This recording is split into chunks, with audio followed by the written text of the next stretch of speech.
Así que empezamos. Lo primero que hay que recordar en el ámbito del derecho laboral es que el derecho laboral surge, nace, empieza a crecer a partir de la primera revolución industrial. Y estas subsiguientes revoluciones, la segunda, la tercera y cuarta, perfilan, modelan los derechos laborales. Recordemos que la primera se produce en 1784 aproximadamente en Inglaterra, con la máquina a vapor, la energía hidráulica y la mecanización. En ese momento, la fábrica requería de personal. ¿De dónde consiguió ese personal? Del campo. Los campesinos fueron a las fábricas. Este es el camino del campesino a la fábrica. Luego de ello, nos encontramos en 1870 aproximadamente con la segunda revolución industrial, donde entra la electricidad, la producción en masa, la cadena de montaje, y entre otras cosas, donde los trabajadores empiezan a sindicalizarse, empiezan a agruparse, empiezan a reclamar sus derechos y empiezan sus grandes conquistas sociales, estas que conocemos, muchas de ellas, como la jornada de las 8 horas, como derecho a por accidentes de trabajo, entre otras. En la primera revolución industrial, si un trabajador se accidentaba, lo cambiaba por otro. No tenía derechos laborales. No tenía derechos laborales. Hay que advertir esto, que es muy importante. Es hacia la segunda donde empiezan a consolidarse ya el derecho laboral, empieza a consolidarse el pensamiento anarquista, socialista, comunista, a partir de la problemática de los trabajadores, fundamentalmente en Inglaterra, Alemania, entre otros. Sigamos avanzando y nos encontramos ya, luego de la Primera y Segunda Guerra Mundial, en la tercera revolución industrial que se produce por la informática, la automatización, las tecnologías de la información y las comunicaciones, las TICs. Y allí nace otra nueva forma de trabajo, puntualmente el trabajo a distancia, el teletrabajo y el trabajo remoto, y por ende empieza a perfilarse lo que conocemos hoy día como tercerización de una manera más nítida. No es que no existía antes, sino que aquí se consolida porque la tecnología me permite trabajar con alguien a distancia, porque la tecnología me permite coordinar con otro país sobre la producción de una determinada pieza, de un auto, de una computadora, de un electrodoméstico. Entonces la tercerización, podemos decir que en los 70 tiene su gran despegue, ¿no? Como institución ya masiva. Ya hacia el 2011 ya hablamos de una revolución industrial que se fija fundamentalmente en el conocimiento, en el know-how, en la digitalización, en el Internet de las cosas, la nube, la coordinación digital, los sistemas ciberfísicos y la robótica. Y aquí es cuando nace otra forma de trabajo que ustedes están viendo muy cercanamente ahora con la cuarentena, el aislamiento social, que es el trabajo mediante plataformas digitales. Entonces, yo quisiera reflexionar con ustedes que el derecho laboral ha ido perfilándose en función de las revoluciones industriales y tenemos que estar atentos a estas revoluciones porque van a hacer cambios en lo que entendemos por trabajador. Y esto es muy importante porque el trabajador de la primera revolución industrial no tenía derechos. El trabajador de la segunda tenía derechos laborales consolidados, tenía sindicato, tenía una plataforma de lucha. El trabajador de los 70 ya tenía otra dinámica, otra pelea en sus derechos laborales, ¿no? Y ya se iba a una lucha no contra una empresa matriz, sino contra una red de empresas, contra un grupo de empresas. Y evidentemente, en la cuarta revolución, tenemos a los trabajadores de las plataformas digitales de Uber, Globo, Rapid, etcétera, reclamando por sus derechos, pero no los tienen. Y aquí yo quería hacer notar algo. En esta cuarta revolución industrial, que es producto de la digitalización, prácticamente nos encontramos como estos trabajadores puntualmente, como se encontraban los campesinos cuando fueron a la fábrica. Sí, entonces estamos conociendo qué puede pasar en el futuro a partir de conocer el pasado, ¿sí? Otro tema interesante que quiero hacer notar, en la diapositiva está la idea, es que entre la primera y segunda revolución había una producción centralizada, por ejemplo en Inglaterra, en Alemania, en Holanda, en Estados Unidos, y la descentralización de la producción se produce básicamente hacia los 70 para adelante, de una manera mucho más incisiva en el sentido de que se empiezan a dar cuenta las grandes empresas, las grandes corporaciones, que en vez de tener una empresa colosal, gigante, era mejor producir en donde era más barato pagar tributos, era más barato pagar beneficios sociales y donde prácticamente había una alta informalidad, ¿sí? Esto es importante decirlo. Y no quería olvidarme de mencionarlo, entre la primera y segunda revolución industrial hablamos básicamente de empresas matrices y subsidiarias.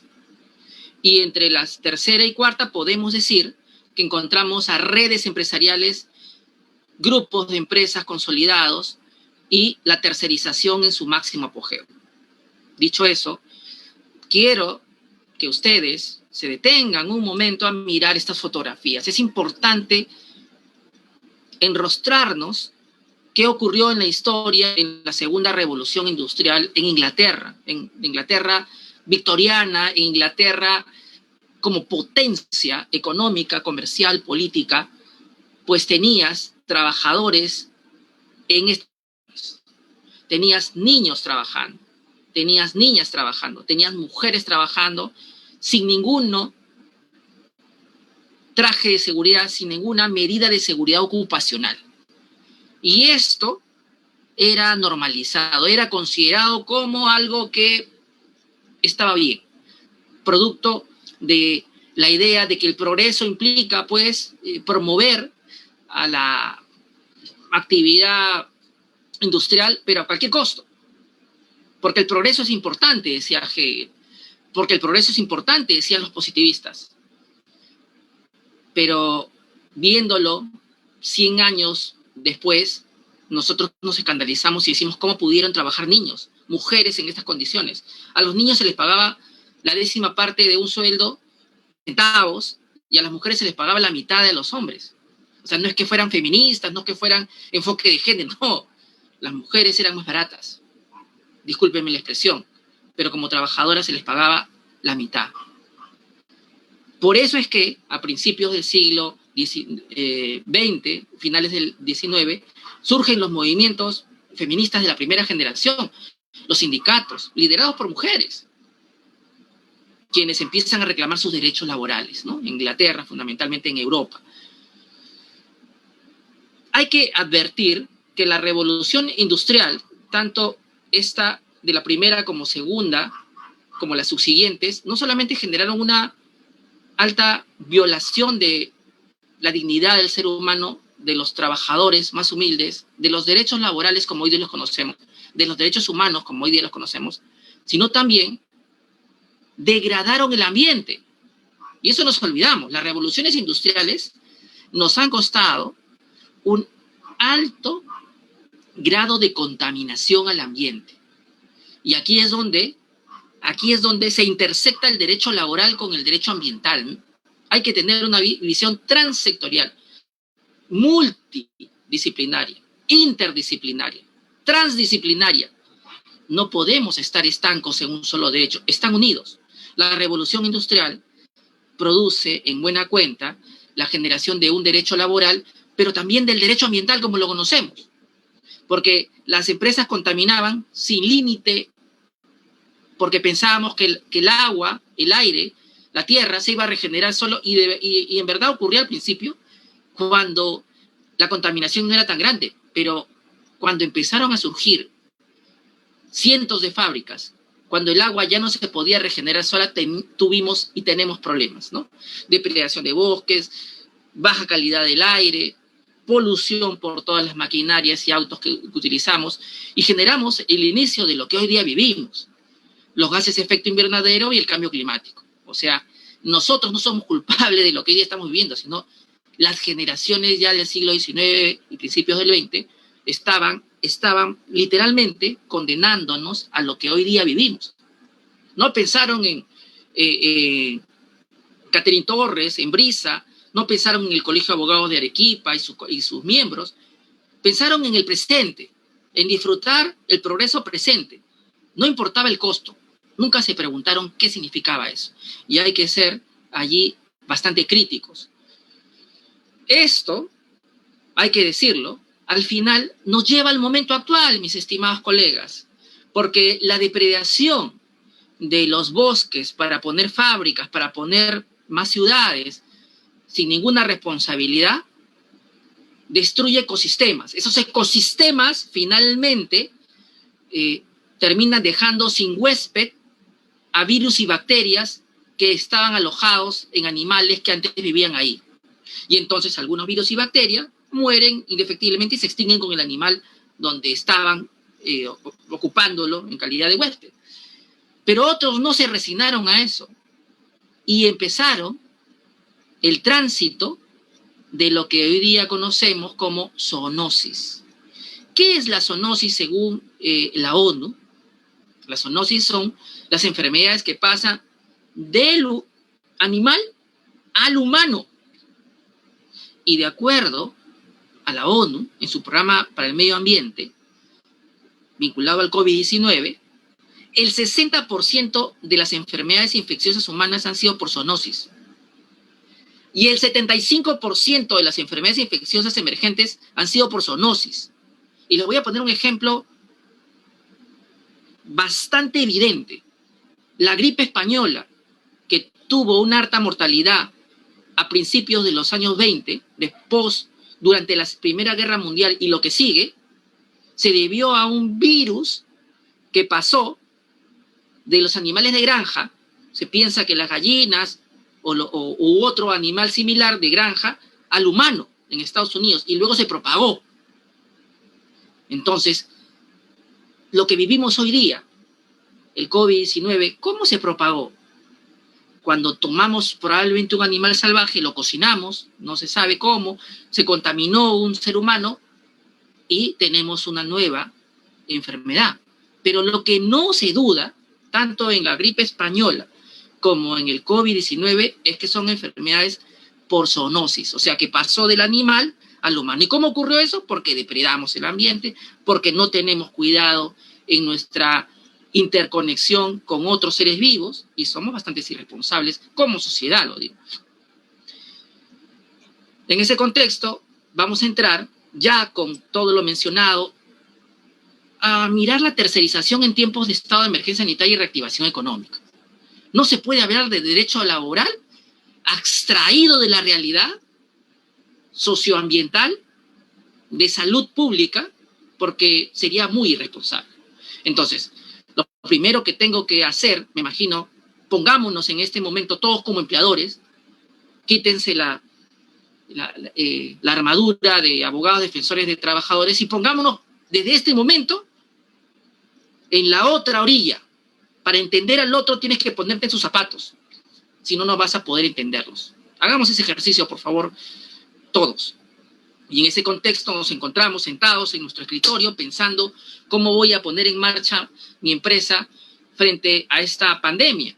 Y lo primero que me debo preguntar es, ¿cómo voy a saber cuándo mis trabajadores se han contaminado de COVID-19? Y me debo capacitar. Entonces descubro que hay 3 test de antígenos, test de serológicos y test PCR. Cada uno tiene una función. El empleador lo debe saber como los trabajadores, pero fundamentalmente el que es garante de la salud ocupacional del centro de trabajo, el empleador. Y entonces uso el test molecular solo a partir de que la infección está en su máximo pico, eso es entre el 6º y 7º día. Si tomo el molecular entre los primeros 5 o 6 días, no va a salir porque hay poca carga viral. Entonces, ¿los test rápidos, los test moleculares son 100% fiables? No, porque para que lo sean, tendría que saber exactamente en qué momento de la enfermedad está el trabajador. ¿Qué es lo que debo aplicar como principio de prevención precautorio? Emitir una directiva en la empresa a todos mis trabajadores y decirles que ni bien sientan síntomas de gripe o síntomas que se parezcan al COVID, informen al personal y se quedan en casa esperando el tiempo de cuarentena necesario para efectos de no contagiarlos. Ojo también que, según la revista Lancet, los falsos positivos son más probables por el tiempo que a veces tarda en incubar el virus o porque la persona ya está en fase de recuperación y la prueba no detecta material genético suficiente. O sea, no puedo confiar 100% ni en la prueba rápida ni en la prueba molecular. Tengo que aplicar precautorio, preventivo. Pero el problema, mis estimados empleadores, es eso tiene un costo. Porque mandar a su casa a alguien de manera preventiva porque tiene un resfriado o porque le duele la cabeza o porque le duele la garganta y me puede contagiar al resto de trabajadores, significa que voy a dejar de tener ahí a un trabajador. Claro, usted me dirá, si se va por descanso médico, en realidad no sería estrictamente descanso médico porque estamos previniendo. Tenemos la legislación preparada para... No es un descanso médico stricto sensu, sino es una medida de prevención que debería tener la misma condición de descanso médico para que se le pague y no recupere horas. No la tenemos preparada. No tenemos ese supuesto. El gobierno, este Congreso, debería generar mecanismos para permitir que esto fuera más fácil. Porque ¿qué ocurre, mis estimados empleadores? Muchos de nosotros, empleadores, le pedimos al trabajador que me dé el test, la prueba rápida o la prueba molecular para recién darle descanso médico. Ya no vamos a discutir quién lo paga, el trabajador o el empleador. Ya eso es indiferente. Pero una prueba molecular puede tardar de 3 a 4 días. En esos 3 o 4 días ya contagiaste a todos tus compañeros de tu centro de labores. Entonces tenemos un problema. No estamos encarando la enfermedad con conocimiento de causa, al menos la mínima. ¿Y esto qué tiene que ver con tercerización e intermediación laboral?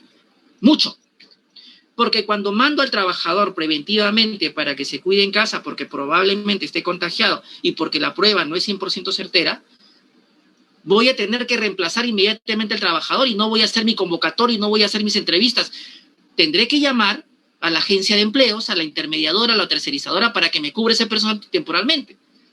Y es este el momento exacto donde la tercerización y la intermediación podrían funcionar como un mecanismo de contención del COVID-19 en la medida de que podrían dar los trabajadores que hacen falta en la medida que se recuperen los que se enfermaron o los que presuntamente están contagiados. Y no ha habido ninguna norma impulsando esto. No ha habido ningún debate sobre esto. Y esto, les digo, honestamente, soy un crítico de la intermediación y tercerización, pero cuando no se usa bien, en este caso, necesito un contrato de suplencia, necesito un trabajador para que mientras se recupera mi empleado supla la caja, etc. No se ha pensado. Por eso les digo, el derecho laboral se estudia desde el contexto y con conocimiento de otras disciplinas, en este caso, la rama médica. Sigamos explorando algo que nos compete a todos porque no puede ser que vivamos en la ignorancia. No, profesor, yo no soy médico. No, ahorita eres empleador y tienes la obligación de conocer lo máximo posible de lo suficiente de medicina para que tus trabajadores no se enfermen y para que cuides a tus clientes y proveedores. Entonces, lo primero que hay que saber mínimamente es cuáles son las fases de la enfermedad. ¿Cuánto dura la enfermedad? No se trata solamente de ponerse su mascarilla, de ponerse su careta y arroparse y después en el día 1 de la enfermedad no saber nada y no saber qué hacer. Te enseñan a prevenir, pero no te enseñan a enfrentar la enfermedad. O sea, me hace acordar, volvamos a la Primera Guerra Mundial con los franceses poniendo su línea de Maginot. Y cuando traspasaron la línea de Maginot, Alemania los hizo puré, pues, en las primeras batallas, ¿no es cierto? Entonces, hay que tener en cuenta esto, fundamentalmente. Vayamos primero a entender. La enfermedad se divide en 3 fases. Fase inicial, los primeros 7 días, donde no se detecta con la prueba molecular porque todavía hay poca carga viral, puede que salga, puede que no, o sea, puede haber falso negativo, pero puede contagiar, ya puede contagiar el trabajador o el empleado que tengo a mi cargo. Luego viene la fase crítica, la fase aguda de neumonía, donde si soy una persona de 65 años, 70 años, o tengo comorbilidad, o tengo un sistema inmunológico deprimido, me voy al hospital, luego hago mi neumonía, me voy a la UCI y luego me voy a un lugar muy frío y ya no nos vamos a conocer más. Esa es la realidad. Sin embargo, si todavía soporto la enfermedad porque tengo 35 años, 40 años, puedo recuperarme. Hay algunos que fueron a UCI, se recuperan, pero vean que no es tan rápido. A 24 días se recupera y ya puede volver al trabajo. Todo ese tiempo en el que el trabajador está probablemente aislado, probablemente hospitalizado, probablemente en UCI o en recuperación, tengo que tener trabajadores que estén reemplazándolo. ¿Quiénes son esos trabajadores? No voy a salir a buscar y a entrevistar. Otra vez, allí aparece la intermediación, allí aparece la tercerización. Por eso es que aquí yo reclamo públicamente cómo no se ha explotado mejor en este contexto para poder enfrentar la pandemia. Y también cómo no se ha pensado más allá de la prevención en cuanto los empleadores tengamos un trabajador enfermo, ¿cómo hago para costear el costo del trabajador que está entrando a reemplazarlo? Y allí podría haber un programa muy simpático donde el gobierno devuelva, aunque sea, la mitad de lo que gasté en ese trabajador que incorporé vía tercerización, vía intermediación, para que haya un incentivo. No, profesor, que lo pague el empleador. Ah, muy bien, está muy bien, Catherine, está muy bien, Brisa. Pero como no tiene plata, él va a ser lo más legalista y purista posible. Mientras no traiga su test, su prueba positiva de COVID, sigue trabajando, porque yo no tengo plata. Entonces tenemos que pensar inteligentemente. No podemos pensar solamente unidimensionalmente todo para el trabajador o todo para el empleador. Tenemos que tener puntos medios y ser muy responsables, porque al final una aparentemente sobreprotección del trabajador trae todo lo contrario, como lo hemos visto en las actuales condiciones. Este es un repaso rápido. Yo le pido que se asesoren con médicos expertos, como yo lo he hecho, para poder dar esta charla, y 1, 2, 3 charlas hasta que uno aprenda cómo se maneja esta enfermedad dentro del trabajo. Lo otro que quería mencionarles era, estamos en este momento imaginariamente con todos ustedes, Brisa, Catherine, Colegio de Abogados de Arequipa, asistentes, en diciembre del 2020, 6 de diciembre. Ya para ese momento pueden buscar en internet, en los periódicos de Europa, en las noticias, conocíamos lo que estaba pasando en Europa por las festividades que habían pasado y que ellos ya estaban por la tercera ola. Conocíamos la capacidad de mutar del virus porque los virus mutan. La gripe es uno y todos los años tenemos que recalibrar la vacuna para ponernos otra anualmente. Entonces, ¿era una sorpresa que el COVID-19 iba a mutar? No, era completamente previsible. Otra vez, no nos podemos esconder aislados y con nuestras máscaras, con las caretas, y después cuando hay enfermedad no sé qué hacer. No, necesitamos cuarentena, sí. Necesitamos medidas de prevención, sí, pero también necesitamos otras medidas para superar esta pandemia.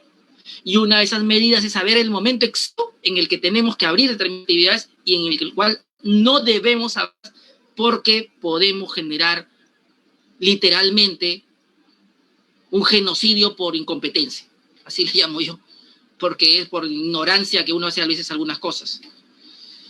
Y lo que hicimos en diciembre, conociendo eso, fue abrir los comerciales hasta con un aforo del 60%.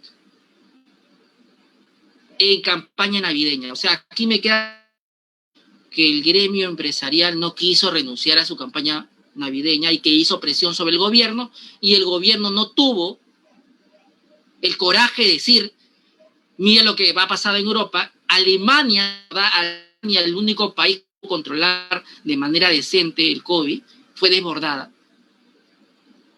Si a ellos les pasó eso, nosotros, ¿qué nos espera? Si ellos tienen, por por millón de habitantes tienen más camas UCI que cualquier país en el planeta. Y fueron desbordados. No, la campaña navideña es más importante. Y así fue como se abrió centros comerciales, restaurantes, zonas de aforo interno 60%, estar cerrado, 60%. Casinos y tragamonedas, 40%. Y ya no sigo porque de verdad es lamentable cómo nuestra clase empresarial y nuestra clase política literalmente sacrificó a los que tenían menos condiciones para resistir esta enfermedad. Y ya no podemos cambiar el pasado, mis estimados colegas. Hoy día, en este ejercicio, mis estimados empleadores, lo que se hizo ya no se puede cambiar. Pero no se puede volver a repetir. Para esa es esta experiencia, para este análisis. Conozcamos la historia antigua y reciente para no repetir errores. No debimos abrir actividades a este nivel en diciembre. Lo económico se recupera. Las vidas que se fueron, amigos, colegas, maestros, no saben lo triste que me pone que mi Universidad San Marcos, los comunicados que me mandan todos los días son obituarios de colegas, de amigos, de maestros. Ya no quiero abrir mi correo de San Marcos. Esa es la realidad, porque nos equivocamos como país.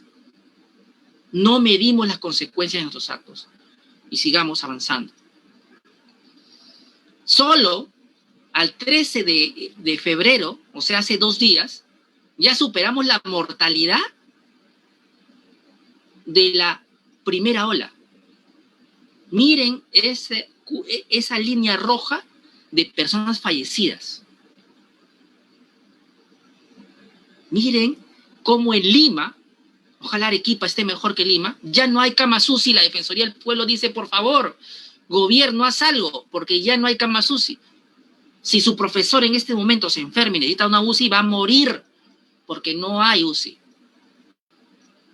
Y lamentablemente no solo su profesor, sino miles de personas que podrían estar en esas circunstancias a nivel nacional. Esta es nuestra realidad. Y en esta realidad tenemos que planear cómo trabajar. No podemos cerrar los ojos. No podemos decir, abstraídos, vamos a estudiar el derecho laboral, como que la realidad de afuera no exista. No, hay que enfrentarla. Y hay que enfrentarla inteligentemente. Y lo primero es reclamar a nuestra clase política que esto no puede pasar de nuevo.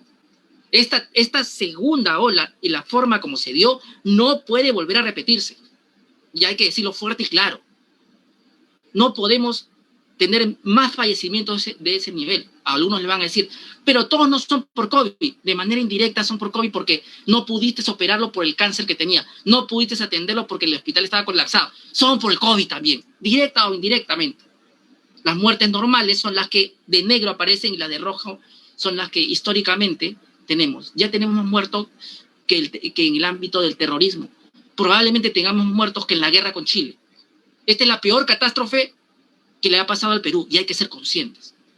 No hay que ser irresponsables y mirar al costado. Hay que ser hoy día más críticos que nunca. Y leer el peruano y leer nuestras noticias y afrontarlo como buenos abogados que somos. Los abogados estamos mucho más obligados a defender a nuestros compatriotas, con la ley en la mano, con un análisis crítico. Tenemos acá, por ejemplo, que ayer, el 14 de febrero de 2021, el Día de la Amistad, se ha derogado la suspensión de vuelos en alerta máxima. O sea, Lima puedo viajar a Arequipa, que no está en nivel extremo, porque ahí dice que se puede. Oiga, pero probablemente yo esté trayendo el virus porque aquí está la gran cantidad de personas enfermas. No, te dice el Ministerio de Transporte y Comunicaciones. Y te dice, los pasajeros de los servicios de transporte nacional en cualquiera de sus modalidades que partan de alguna provincia declarada a nivel alerta extremo deben contar con una prueba molecular o antígeno con un resultado negativo máximo de 72 horas obtenido el resultado. O sea, ¿no conoces la enfermedad? Mi estimado Ministerio de Transporte y Comunicaciones, ¿no conoces la enfermedad? Vamos a enseñarte, Ministerio de Transporte y Comunicaciones, nuevamente, porque parece que no la conoces, que la enfermedad en la etapa inicial da falsos negativos en molecular y no funcionan las rápidas. Por lo tanto, mi certeza sobre si tienes o no COVID no me lo da una prueba molecular ni rápida. Y segundo, 3 días te puedes contagiar. Entonces, ¿es seguro enviar a alguien en un avión a Arequipa, a Tacna, a Loreto o a alguna zona donde no esté en nivel extremo? No. ¿Por qué tienen que viajar justamente cuando no controla la tercera ola? ¿Por qué queremos llevarle problemas a otra región que está mejor que nosotros? Tan importante, tantos millones de soles son tan importantes para las aerolíneas que quieren sacrificar la salud de las personas. No podemos permitirlo. En otros países sí se permiten los vuelos, pero ¿saben cómo es? Hay que hacer derecho comparado. Los ponemos en cuarentena en Chile, los ponemos en cuarentena en Alemania, los ponemos en cuarentena en países europeos. Ya, viaja, compañero, colega, pero cuando llegues te voy a poner en cuarentena. Y al sexto, séptimo día, ahí te tomo tu molecular y ahí probablemente pueda resultar, pero mejor si te quedas 14 días en cuarentena. Viaja todo lo que quieras. No, pero aquí, ni bien bajas del vuelo, vas a encontrarte con tu familia, vas a tener contacto con otras personas, podrías contagiar. Esto es algo que nos puede traer problemas. Ojalá me equivoque, ojalá el profesor Carguatocto sea un Schopenhauer negativo y pesimista y que esto que digo sea lo que en realidad va a ocurrir. Pero tengo que alzar mi voz y alertar que esto está muy mal. No podemos repetir la historia. Sé que la empresa aeronáutica tiene que moverse, son millones de soles, pero la vida humana, la salud pública, siempre tiene que estar por delante.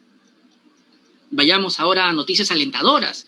Ya veo preguntas, pero al final, por favor, mi estimada Catherine Torres, al final, lo alentador es, por eso hay que informarnos, que ya vienen las vacunas, tenemos 38 millones comprometidas de Sinopharm, tenemos de AstraZeneca 14 millones, de Pfizer 20 millones, de AstraZeneca 15 millones, o sea, tenemos vacunas, pero no son para este periodo. Probablemente la vacunación masiva sea el otro año y el próximo año. Tenemos que resistir todo este año. ¿Y cómo lo hacemos? Con mecanismos de prevención, con mecanismos de protección y con un derecho al trabajo insertado en el contexto actual, que es conociendo la enfermedad lo mejor que pueda para poder ejercer mi derecho al trabajo. Si no, es una gran irresponsabilidad y vulneraría mi derecho a salud y vida de las personas. El derecho al trabajo en estado de emergencia sanitaria tiene que modularse, tiene que cambiar. No puede ser que hagamos lo mismo. No puede ser que solamente sea una mascarilla y tu careta y tú hagas tu vida normal. No es así. No es así, mi estimado empleador. No es así. Y bueno, la última diapositiva de este tema, de esta parte, no quería desperdiciarla. Estaba dudando con mi querida colega Amparo Córdoba y Lilian Delgadillo, si ponerla no, pero me decidí ponerla. Vamos a respirar un poco. Vamos a poner un meme.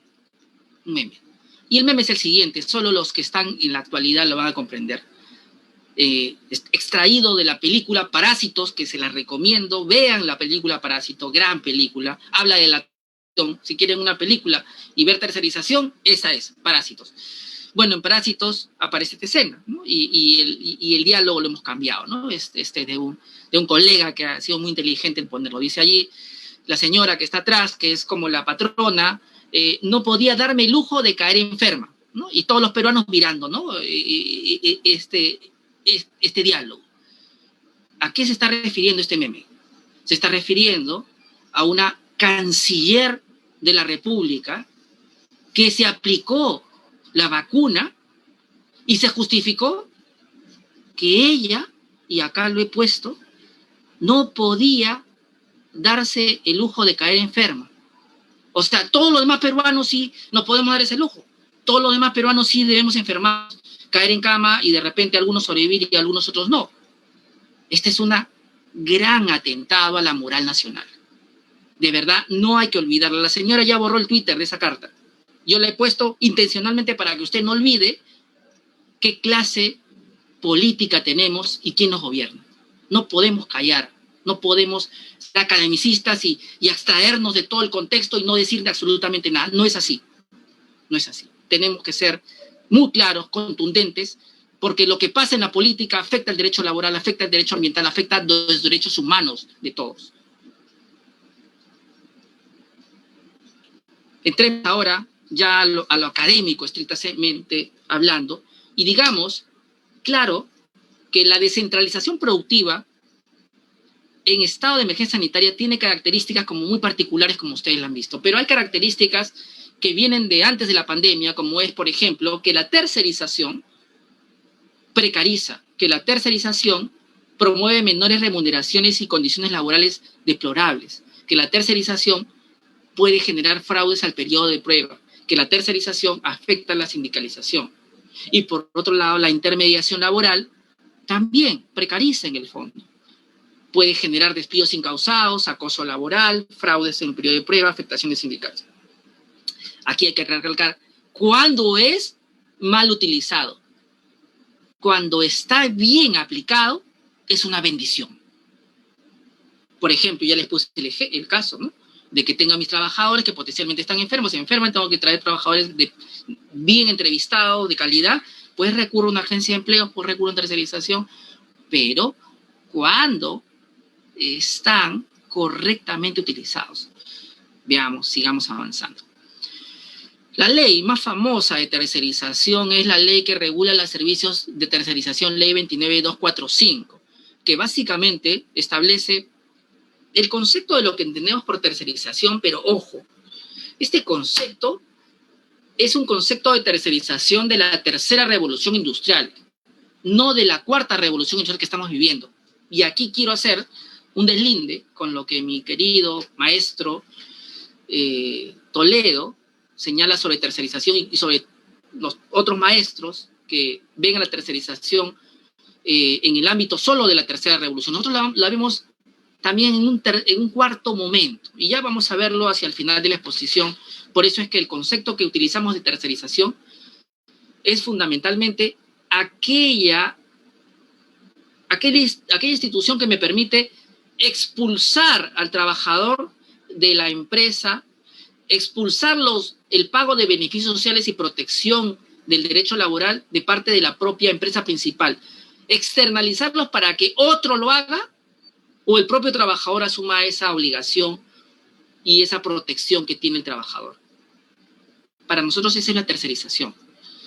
Hay casos donde se justifica plenamente externalizar porque hace más eficiente la productividad de la empresa. Ejemplo, si yo voy a hacer una auditoría contable, pues obviamente tengo que contratar a una empresa contable y eso es una tercerización. Yo mismo no me puedo hacer la auditoría contable. Si yo necesito a alguien que me lleve un proceso judicial, y aquí todos nosotros somos ensambladores de vehículos o ensambladores de barcos o cualquier otra cosa que tenga que ver con fábricas, pero no con derecho, tendré que tercerizar mi defensa legal para que lo asuma el Colegio de Abogados de Arequipa, ¿no es cierto? Entonces, la tercerización es aplicable perfectamente cuando hablamos de actividades altamente especializadas y no me refiero a actividad principal de la empresa. Excepciones, claro, contratos de suplencia, podemos aplicar ahí intermediación o tercerización, podemos allí hacerlo porque es temporal, pero nada más. La tercerización específicamente se crea para generar mayor productividad en la empresa para efectos de que si alguien lo hace mejor que yo, que lo haga, ¿no? El ejemplo, en el ámbito del Poder Judicial, yo podría tercerizar el fotocopiado de expedientes que van a archivo porque eso no es la actividad principal, o podría fotocopiar el escaneo y a mi trabajador lo enfoco en el análisis del expediente, ya no lo hago escanear ni lo hago fotocopiar. Eso podría ser porque no es la actividad principal el escaneo o la fotocopiada o el cosido del expediente. Eso no es la actividad principal. El Poder Judicial lo que tiene es que administrar justicia, que leer los expedientes, que resolver las causas. Entonces, ahí lo accesorio, lo secundario, lo periférico, ¿no? Es lo que puedo tercerizar. La limpieza, por ejemplo, la vigilancia, por ejemplo, son cosas que se pueden hacer por intermediación o tercerización.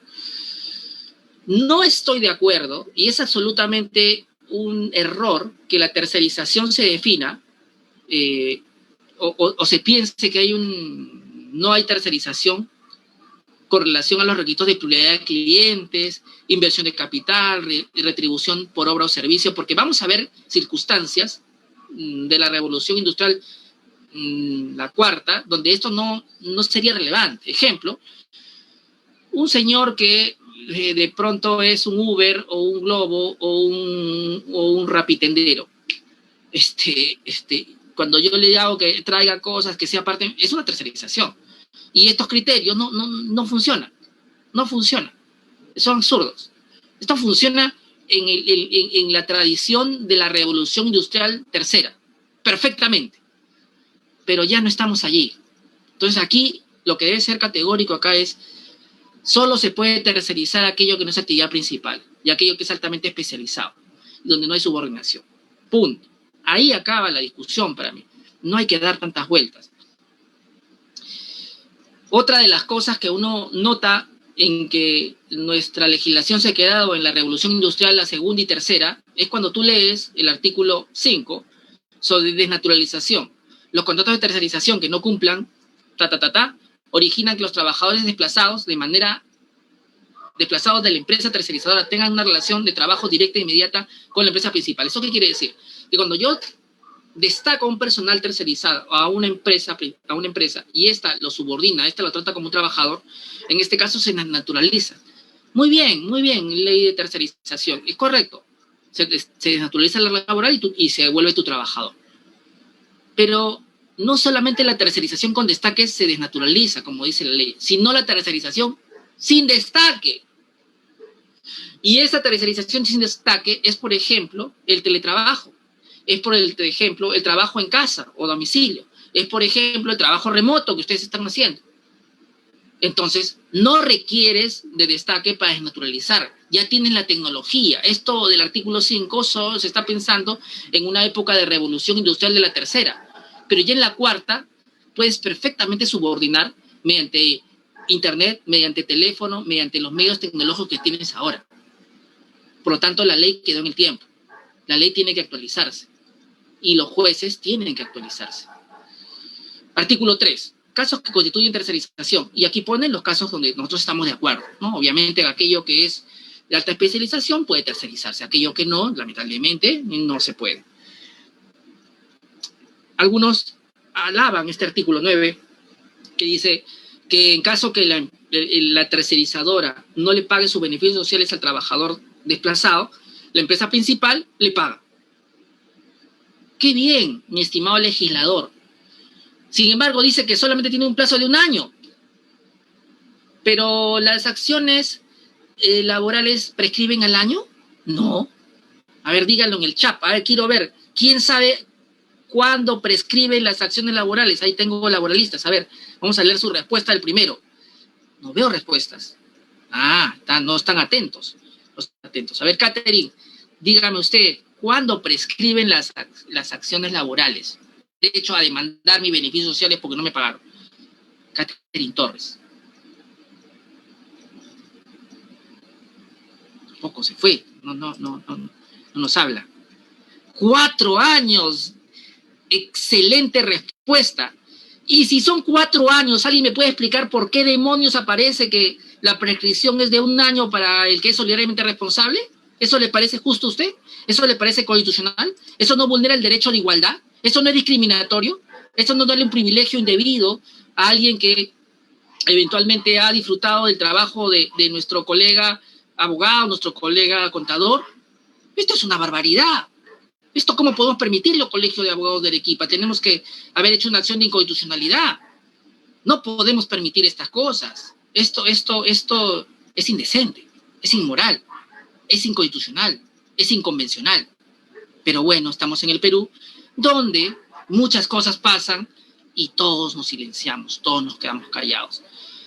Cerremos la tercera parte, la conclusión de esta película terrorífica que se llama la tercerización laboral en estado de emergencia sanitaria.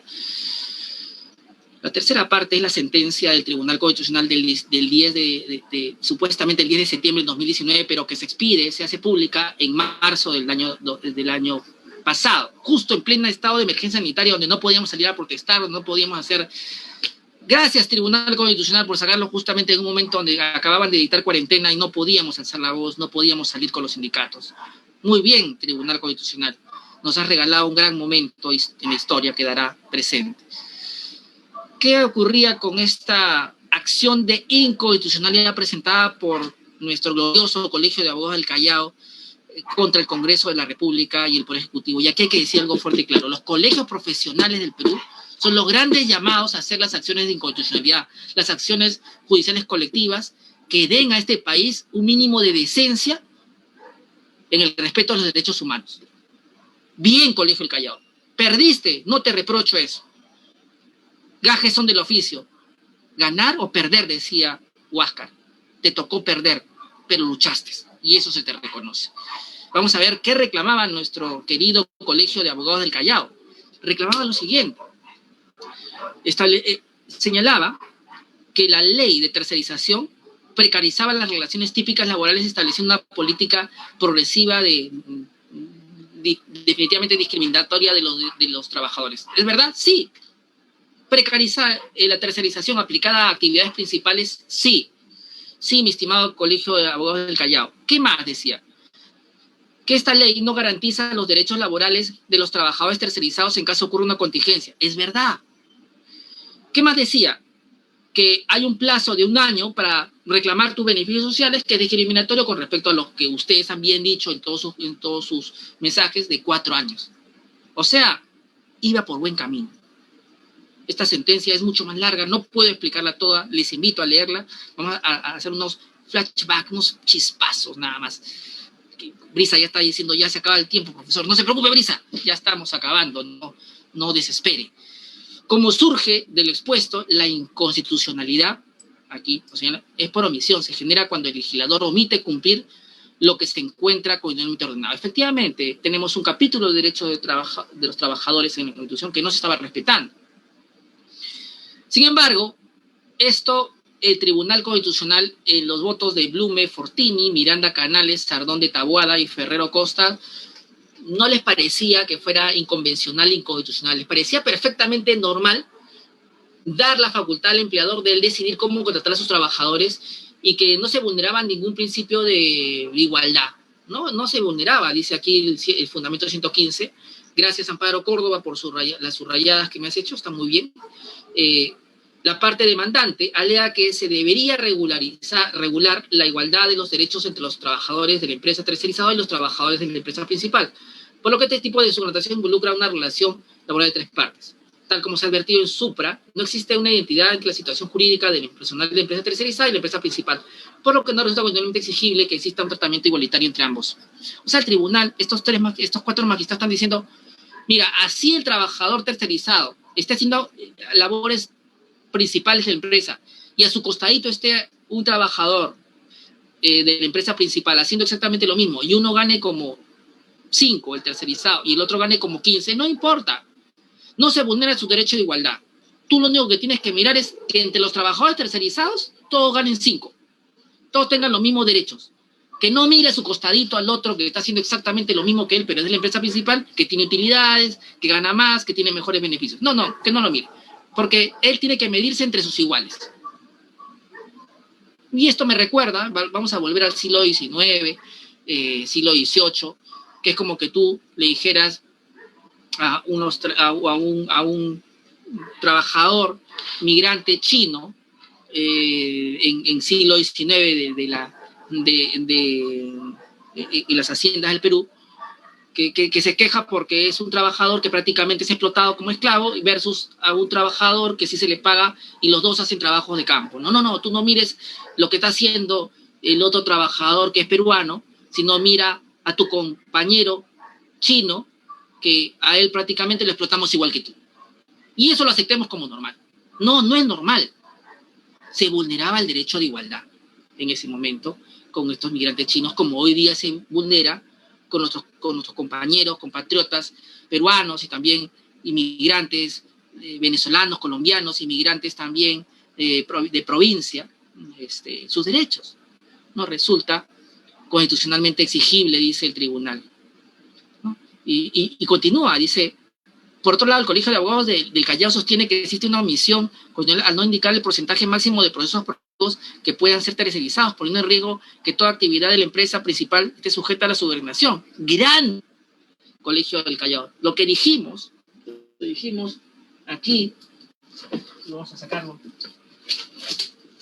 lo dijimos aquí, en el fraude, simulación, intermediación laboral y tercerización, recogiendo la opinión de importantes profesores de derecho laboral, que era absolutamente una gran irresponsabilidad no poner un porcentaje en la tercerización, porque permitía que la empresa tercerice absolutamente todos sus trabajadores, es literalmente ilegal 100% y no sea ilegal. El Colegio del Callao lo dice, y el tribunal dice, me parece que eso es constitucional.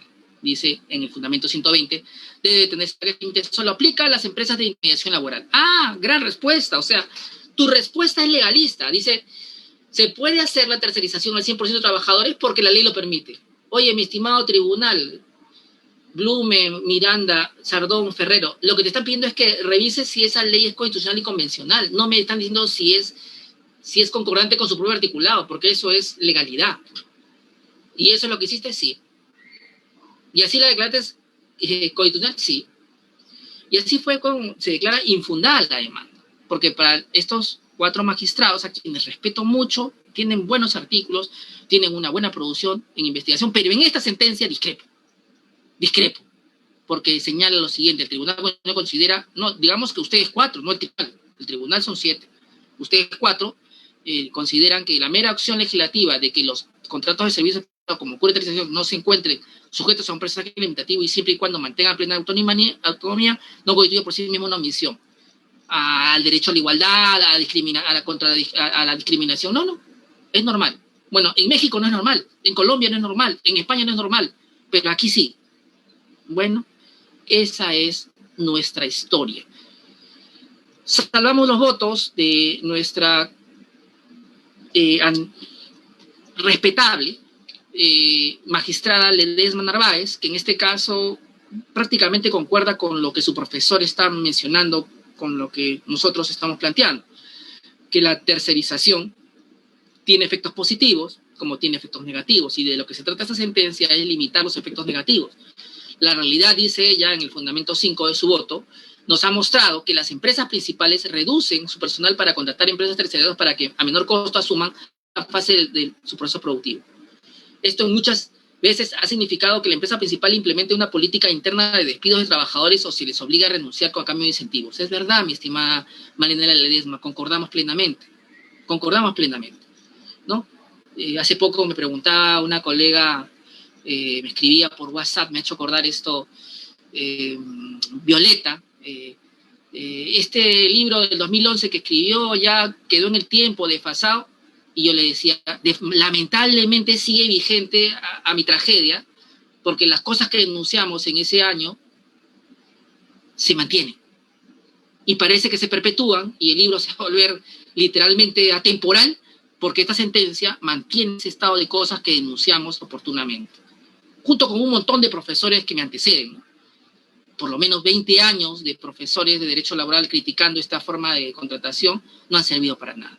Felizmente, nuestra querida magistrada Ledesma Narváez recoge las opiniones de todos, ¿no? Me siento representado, doctora Ledesma. Estas empresas, dice, contratistas pagan sueldos más bajos a sus trabajadores y exigen más horas de trabajo, tienen condiciones de seguridad frágiles para sus riesgos ocupacionales.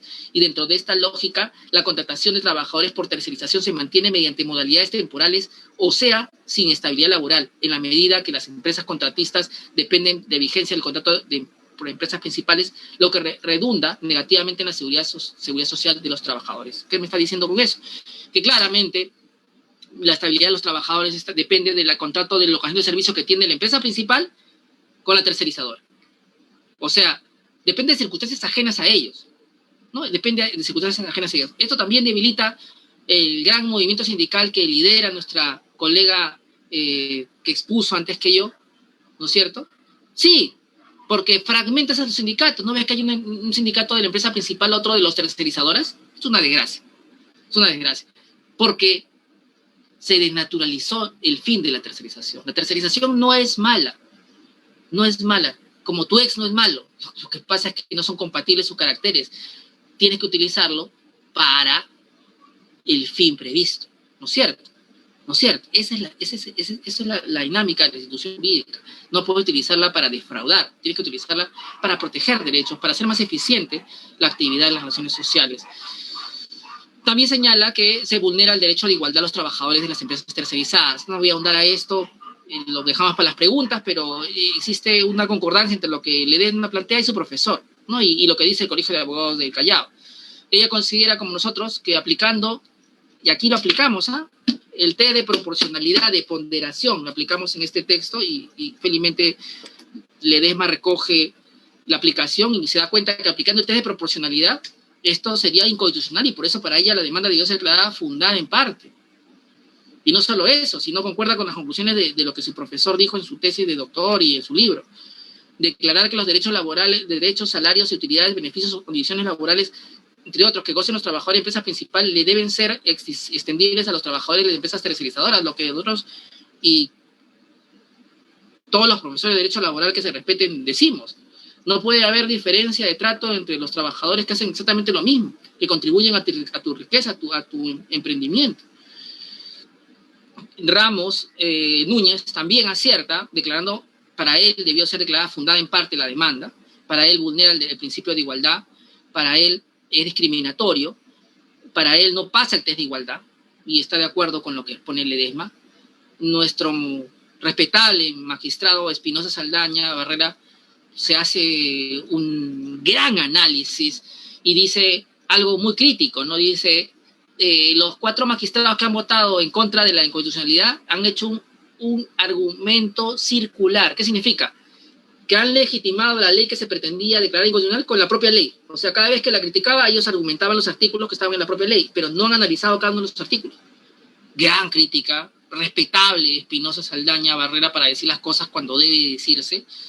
No hay tiempo para analizar sus argumentos, los invito a leerlos.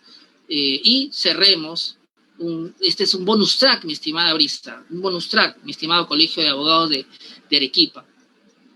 La tercerización de la primera revolución industrial seguía vigente en nuestro sistema de régimen laboral agrario y de incentivos para el sector agrario y riego agroexportador y industrial. Por eso es que protestaron los trabajadores, por eso los paros, porque prácticamente no tenían derechos laborales, prácticamente vivían en un estado de precarización tremendo. Se enfermaban, la medicina que le daban se la descontaban, la comida que le daban se la descontaban, el transporte que usaban se lo descontaban. Prácticamente estábamos en la revolución industrial de Inglaterra, habíamos retrocedido 2 siglos y los trataban como estos trabajadores. O sea, si queríamos ver cómo eran los trabajadores de Inglaterra de la primera revolución, solamente teníamos que ir 2 años atrás en el Perú, o el año pasado, o hace unos meses, y veamos eso, porque eso es justamente lo que hacían. Impresionante, impresionante. Felizmente, que en el debate de la ley 31.110 que cambia este régimen, se señala algo que es una victoria para aquellos que hemos peleado hace más de una década porque la ley cambie. Y se dice lo siguiente, porque esto es para ponernos contentos. Están dándose de sus actividades principales, las empresas estas de agro, los empleadores comprendidos en los alcances del artículo 2 de la presente ley están prohibidos de recurrir a los mecanismos de intermediación laboral y tercerización de servicios que impliquen una cesión de personal. En consecuencia, los empleadores deben contratar directamente a dicho personal, quedando exceptuados los supuestos de ocasionalidad y suplencia previstos en la ley 27.626. ¿Qué me está diciendo acá? Que la tercerización ya no se puede usar para actividad principal. Justo lo que queríamos.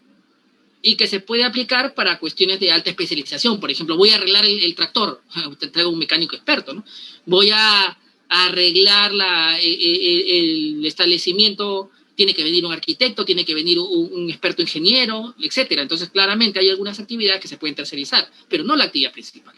Esta debería ser la regla para todo en la actividad, en la ley de tercerización.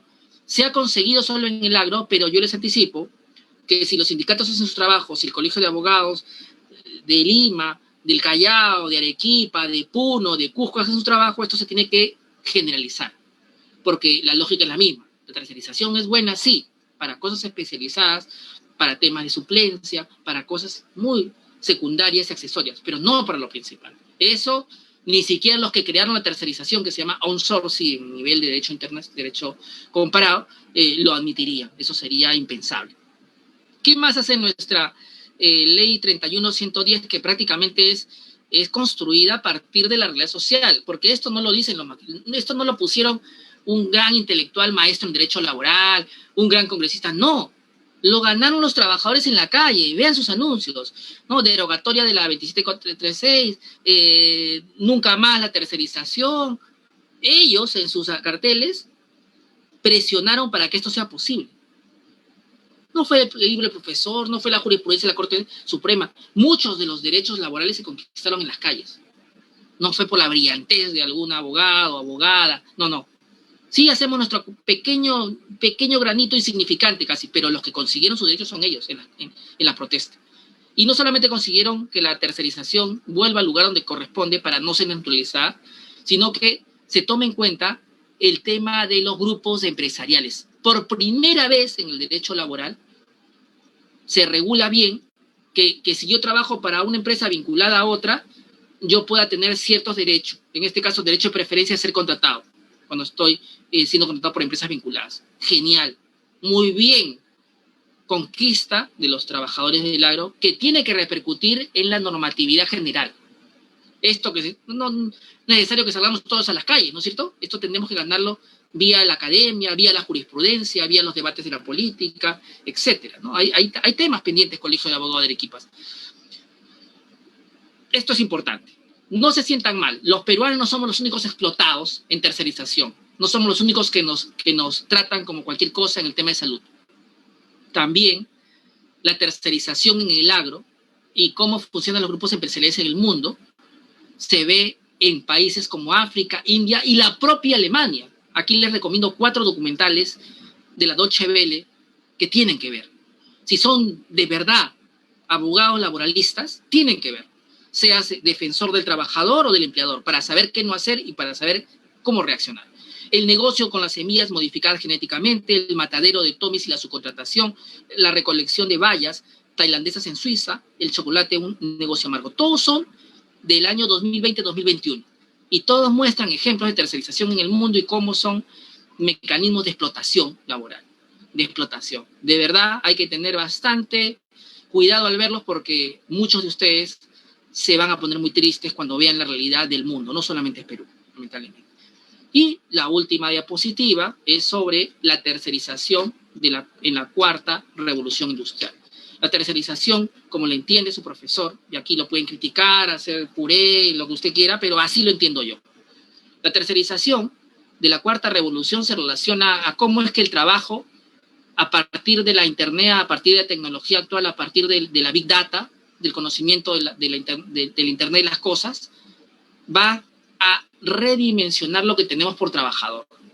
Y la primera prueba de ello son las plataformas digitales. Uber, Rapid, etcétera, Globo, muestran cómo va a ser el futuro, cómo va a ser el trabajo del futuro, ¿no? Aquí, un ejemplo, atropellen a repartidor de empresa por delivery y compañía solo se preocupan por el pedido. O sea, es verdad, aunque le parezca mentira.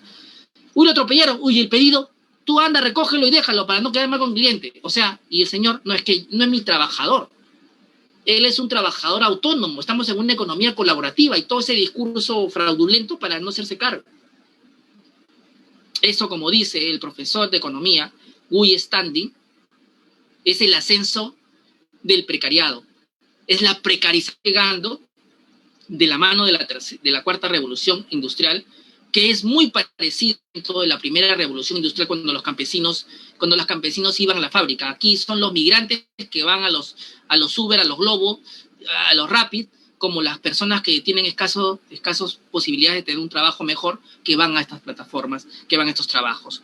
¿Sí? No solamente hablamos de trabajos como repartidores, sino también hay ahora plataformas que te permiten tener a alguien que te pinte, que te arregle la casa, que te arregle el baño, que te arregla la computadora, y también con esta plataforma gana su dinero y te manda a un trabajador autónomo y no se hace responsable de ese trabajo, y no se hace responsable del trabajador que, entre comillas, es autónomo, ¿no? Una autonomía que precariza, ¿no? Bueno, eso es todo, mis queridos colegas. Hemos terminado. Gracias. Muchas gracias, doctor Henry Carhuatocto. Excelente ponencia sobre este tema. Bueno, recordarle a los asistentes que pueden dejar sus preguntas o comentarios en el chat, tanto en la transmisión vía Zoom o vía Facebook sobre el tema, por favor. Asimismo, ya se ha subido el link para que puedan cada uno registrar su asistencia. Recuerden que son 8 sesiones y deben registrarse siempre en el link para que al final del curso puedan hacerse acreedores del certificado, para lo cual deben tener como mínimo 6 asistencias. Asimismo, las diapositivas también serán entregadas a su correo. Si hubiera alguna consulta para el ponente o para los ponentes sobre los diversos temas del día de hoy.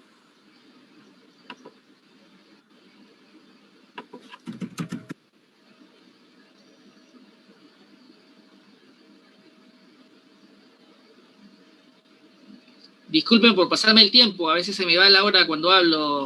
Colegio de Abogados de Arequipa y Brisa y Catering. Claro, no se preocupe, doctor. También al resto de ponentes, a la doctora Grace, a la doctora Ana Belén, si tuvieran alguna otra disertación que podrían hacer, algún comentario sobre los temas tocados.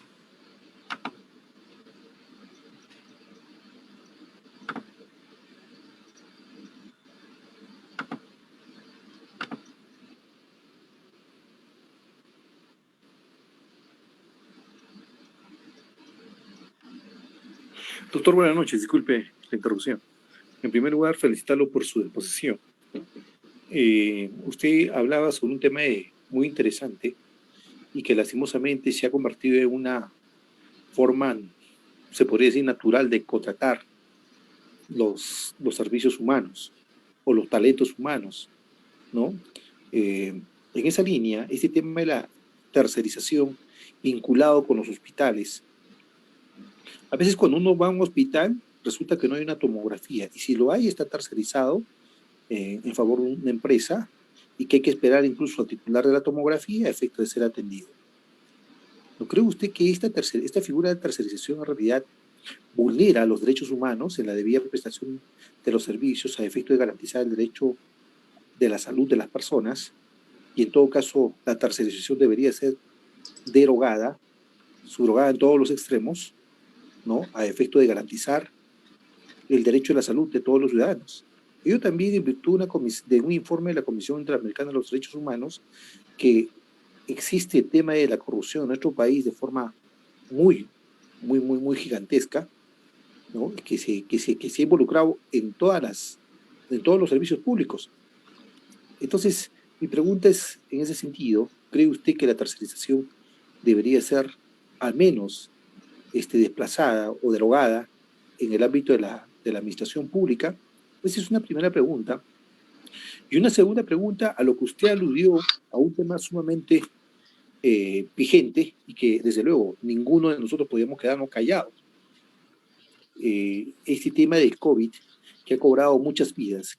¿Cuál es su posición al respecto en relación a la ausencia del Estado de no garantizar el derecho a la Dios, el derecho a la información, donde incluso hubo un efectivo policial que se tuvo que disfrazar o tomar el papel de médico para poder ingresar a un hospital COVID, y cuando ingresó en Huancayo vio a su padre que ha fallecido?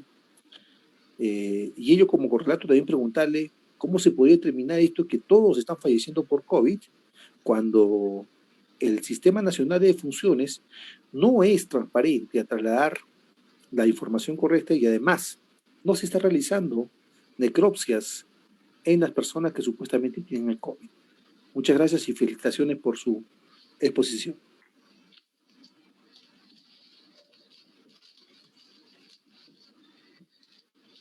¿Hay otra pregunta o le respondo a esta, Catherine? Sí, Sí, doctor. A medida que se vayan realizando más preguntas, se les va comunicando. Vamos a entonces responder brevemente. La primera pregunta es sobre la tercerización en el sector de salud. Efectivamente, hay un paradigma que se ha asentado mucho a partir de los 90 que implica la privatización de las empresas públicas y también la privatización de algunos servicios esenciales del Estado. Dentro de esos está el tema de salud. Y lo que se ha estado haciendo es darse en concesión el centro hospitalario, luego darse los servicios y luego los servicios de laboratorio y tomografía. ¿Cuáles son los efectos adversos de eso? Los efectos adversos es que no se puede permitir hacer una carrera de médico en el ámbito de una institución que puede los próximos 10 años cambiar de concesionario. Y ese concesionario se lleva a los trabajadores. Entonces, ¿la tercerización precariza? Sí. ¿La tercerización en el ámbito de salud está mal aplicada porque estás tercerizando actividad principal? Sí. ¿La tercerización de la tomografía está bien? Ahí hay discusión. En principio, la tomografía podría ser una actividad accesoria del hospital y por eso tendríamos que tercerizarla. Sí, podría ser, habría que demostrarlo, pero en el momento actual hay expertos médicos que además de necesitan la tomografía y manejan tanto el diagnóstico como el trabajo de lectura de la tomografía y pueden hacer el trabajo de tomografía y el Estado ahorraría en el servicio de un tercero que pueda hacer esto. Comprando la máquina podría haber un ahorro. Este podría ser la solución. No me parece todavía el momento de tercerizarlo. Me parece que es parte esencial del hospital. Sin embargo, hay que decir, y por eso le puse este gráfico, que hay actividades, trabajos que van a desaparecer debido a la cuarta revolución industrial. Y yo quería advertirles. Los trabajos que son repetitivos, memorísticos, que implica clasificar, que implica comparar cifras o comparar información, o que implica un gran manejo de información, en los próximos 20 o 30 años ya no van a existir. Y uno de estos trabajos va a ser las tomografías, porque el análisis de tomografías similares, el análisis de ver si hay un tumor o no hay un tumor, o hay una enfermedad o hay una fractura, lo hace mucho más rápido un computador. Y entonces la pregunta va a ser, ¿qué vamos a hacer con las personas que antes hacían esta labor de manejo de máquina y de lectura de estas placas, si es que van a ser reemplazados? De momento el problema actual no existe, pero hay que prepararnos para ese escenario de la tercera revolución. Ya estamos diciendo que el derecho al trabajo tiene que adecuarse a la realidad esa que se nos está tocando. Ustedes dirán, los médicos no más tienen ese problema. No, nosotros también. Porque si las computadoras y la robótica sigue trabajando como hasta ahora, podría ser que en 20 años un robot me resuelva qué norma me aplica para un desalojo, qué norma me aplica para un despido arbitrario, qué norma me aplica para acoso sexual, e incluso me diga cuál es la jurisprudencia que existe en los últimos 20 años, cuál es la tendencia de la jurisprudencia, cómo podrían fallar, en mi caso me podría dar la probabilidad de éxito de un caso, y yo me podría quedar sin trabajo si mi trabajo solamente ha sido memoria, compilación de jurisprudencia, compilación de legislación. Tenemos que empezar como abogados a prepararnos para ser muchísimo más innovadores, creativos, y no confiar solamente en nuestra capacidad memorística o acumulación de conocimientos, porque la cuarta revolución implica que mucho de ese trabajo repetitivo, acumulativo, memorístico, lo está reemplazando la tecnología. Y les pongo un ejemplo que es mucho más claro. Ya no se compran enciclopedias, porque ahora todo Wikipedia lo está resolviendo. Todos recurren a Wikipedia, todos recurren a Internet. Ya desapareció ese rubro. Todavía en el ámbito contable no ha ocurrido, pero va a ocurrir porque hay paquetes contables que están siendo cada vez más perfectos y un día un gran departamento de contabilidad va a desaparecer porque existen programas que van a hacer ese trabajo.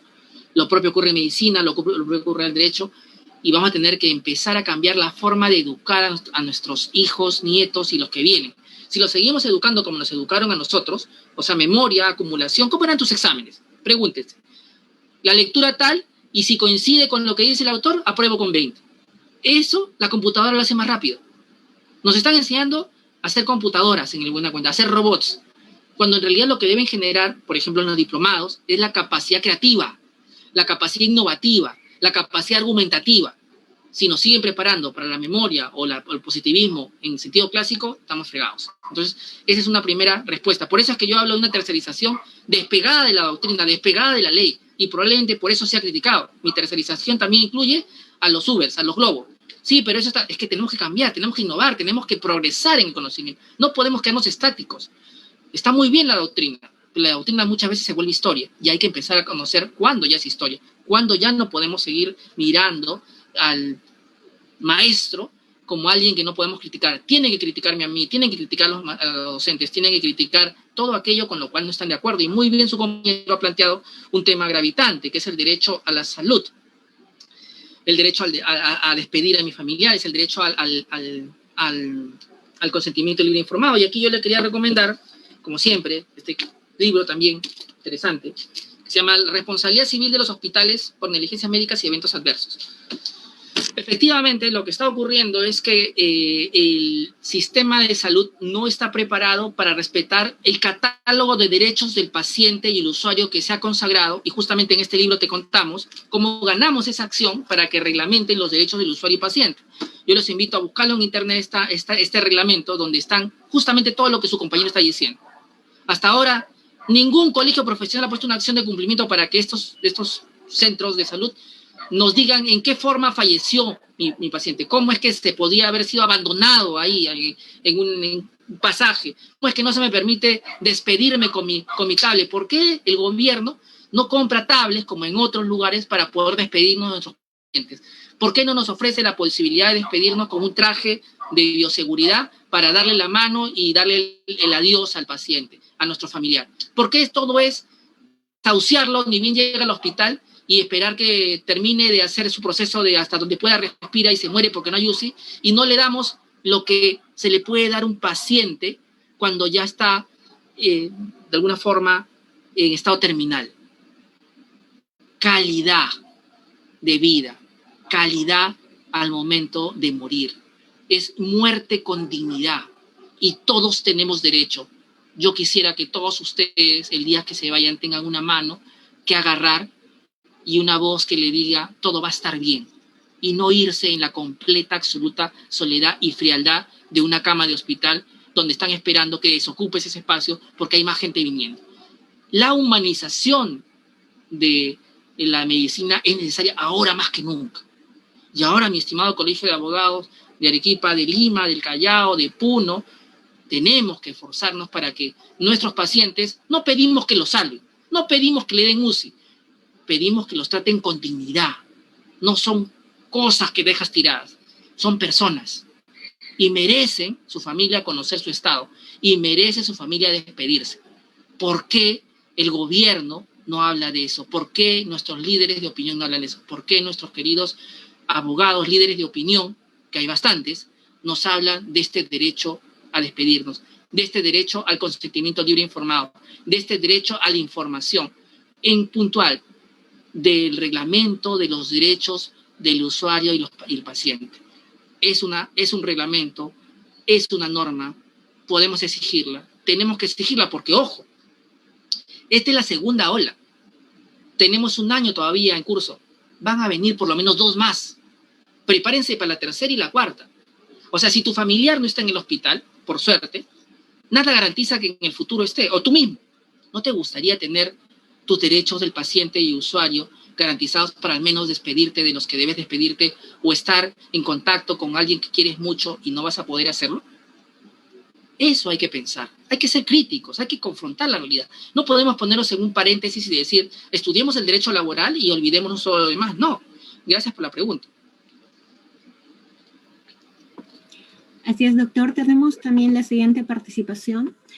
Doctor, si nos puede comentar sobre la tercerización y el CAS y el ejemplo que da el gobierno.